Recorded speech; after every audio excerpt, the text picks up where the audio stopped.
देखिए इसके पहले प्रतिशत के 6 पार्ट हो चुके हैं। ये 7वां पार्ट है। इसके बाद एक और पार्ट आएगा, ये आपका पूरा एकदम खत्म हो जाएगा क्लियर रूप से। आज हम बात करेंगे कि खर्च, ये जो आपका टाइप चलेगा आज, खर्च, बचत और आय पर आधारित। देखिए इसमें जो होंगे कई प्रकार के सवाल पूछे जाते हैं। हम पहले एकदम सिंपल बात करते हैं। देखिए शेष तथा बिना शेष पर आधारित, बिना शेष पर आधारित। तो ये शेष बिना शेष पर आधारित, सबसे पहले हम बात करेंगे बिना शेष पर आधारित प्रश्नों की। देखिए इसमें जो सवाल पूछा जाएगा, ये कहा जाएगा एक व्यक्ति अपनी मासिक आय का, अपनी मासिक आय का खर्च दे दिया रहेगा। कहेगा 5% परिवहन पर, फिर कहेगा 10% खाने पर, फिर कहेगा 15% शिक्षा पर, फिर कहेगा 20% मनोरंजन पर। अब उसके बाद कहेगा कि अब उसके पास मान लीजिए 600 रुपये शेष बचते हैं। तो पूछता है कि आय कितना है। तो ऐसे सवाल जब आ जाएं, देखिए कहीं भी शेष नहीं लिखा हुआ है, शेष शब्द का कहीं भी या बची हुई राशि का कहीं प्रयोग नहीं हुआ है शब्दों का, तो हम लोग सिंपली क्या करेंगे, इसको जोड़ लेंगे। तो हम कहेंगे माना आय बराबर 100 रुपया। जब हमने 100 रुपया आय मान लिया तो टोटल खर्च हमारे पास कितने आए, तो 10, 5, 15, 15, 30, 50 हो गया भाई। तो बचत हमने कितना किया, तो बचत कोई भी निकाल सकता है कि 50 रुपया हमने बचत किया।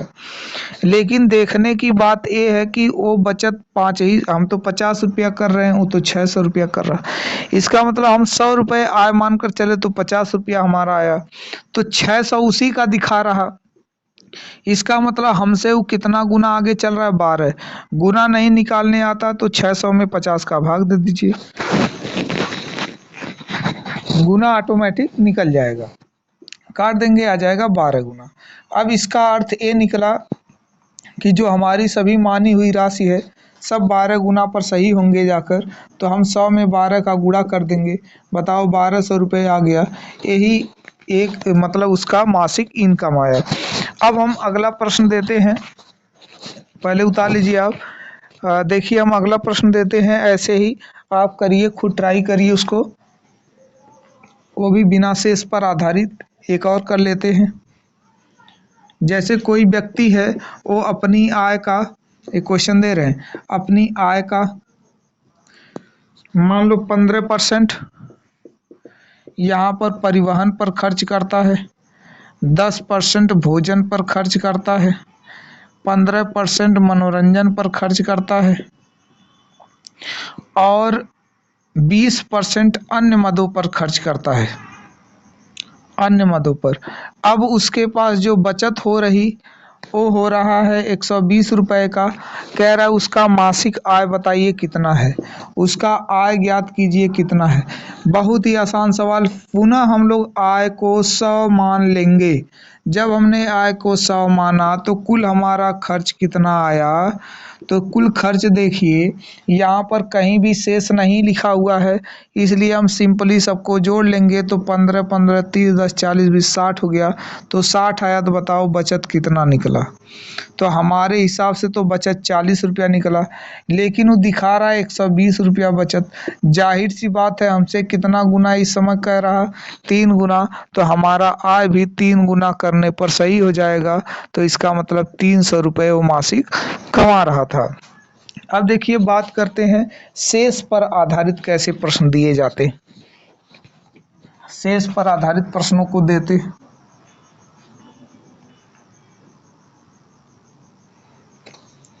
जैसे कह दिया कि कोई आदमी है, कोई व्यक्ति, क्वेश्चन हम बना रहे हैं, कोई व्यक्ति वो आय का, अपनी आय का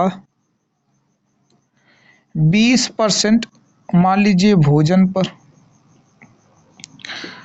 10% 10% मान लीजिए कह दिया इसमें परिवहन पर, शेष का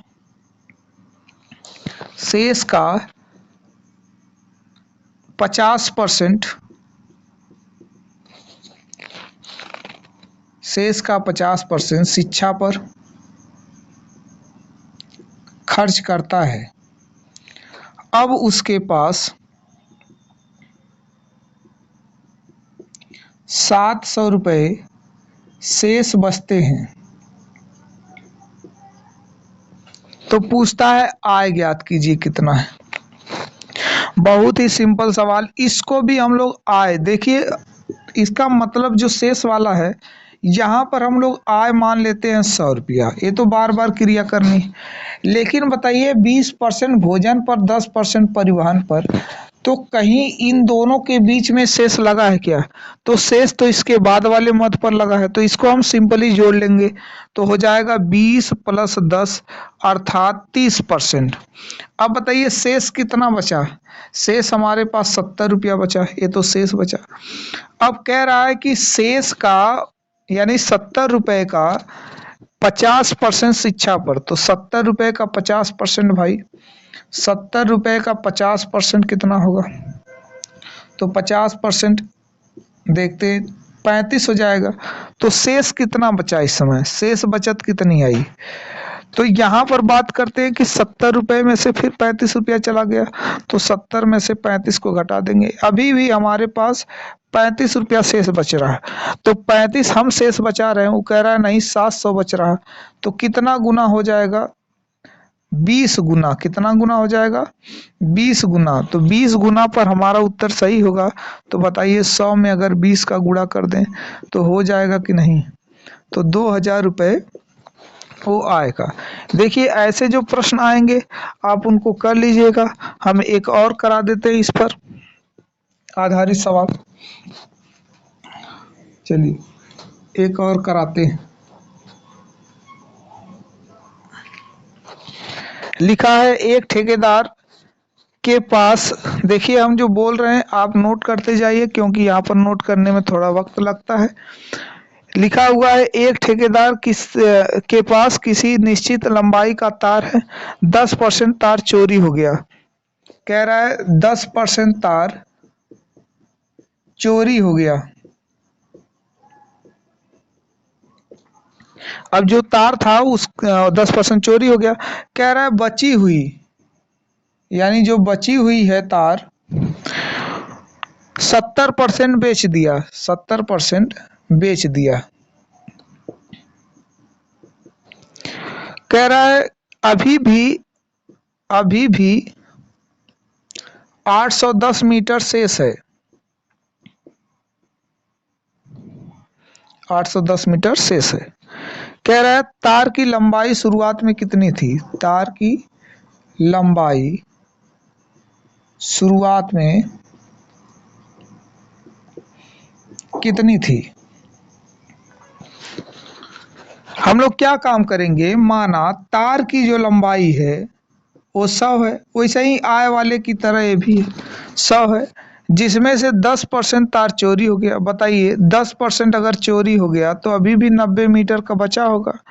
90 का 70% बेच दिया, 90 का 70% बेच दिया, यानी 63 बेच दिया। 63 क्या किया? बेच दिया। तो शेष कितना बचा?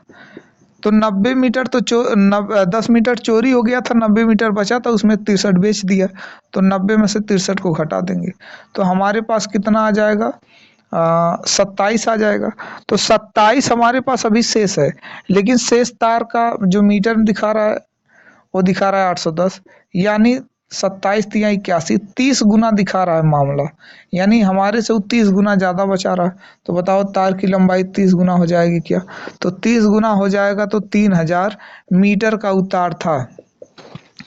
ऐसे इन सभी प्रश्नों को हम हल कर लेंगे। अब देखिए कुछ अलग टाइप के प्रश्न दिए जाते हैं इसी खर्च वाले में, करते हैं उसको।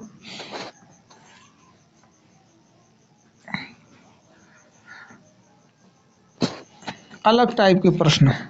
कह रहा है एक आदमी अपनी आय का 60% खर्च करता है। एक आदमी अपनी आय का 60% खर्च करता है। फिर कह रहा है कि अगर उसकी आय 15% बढ़ जाए, आय 15% बढ़ जाए, शर्त दे रहा 15% आय बढ़ जाए, खर्च भी 15% बढ़ जाए, तो कह रहा है बचत में बदलाव, बचत में प्रतिशत बदलाव कितना हो जाएगा। देखिए ऐसे प्रश्न जब दिए जाएंगे तो आपको लिखना पड़ेगा आय माइनस खर्च बराबर बचत। आप जानते हैं कि आय करेंगे, खर्च करेंगे तो घटाएंगे तो जो भी होगा वो बचत हो जाएगा। तो पहले हम मानकर चलते हैं कि वो 100 था आय, तो 100 में से 60 इन्होंने खर्च कर दिया, तो बचा कितना भी 40। कह रहा है कि आय जो है 15% बढ़ जाए, यानी इसका 15% बढ़ गया, 115 हो गया। कह रहा है कि जो खर्च है वो भी 15% बढ़ गया, तो 60 का 15% बढ़ा दीजिए, तो हो जाएगा 2 तिहाई 6, 2 पचे 10, 5 तिहाई 15, 3 तरीके 9 हो जाएगा। तो यानी ये जो है बढ़ जाएगा इतना, तो 69 यहाँ पर हो गया। अब इस हिसाब से बताइए बचत कितना है, तो घटाएंगे तभी प्राप्त होगा।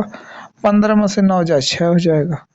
अब यहाँ पर बचा 10, तो हो जाएगा 46।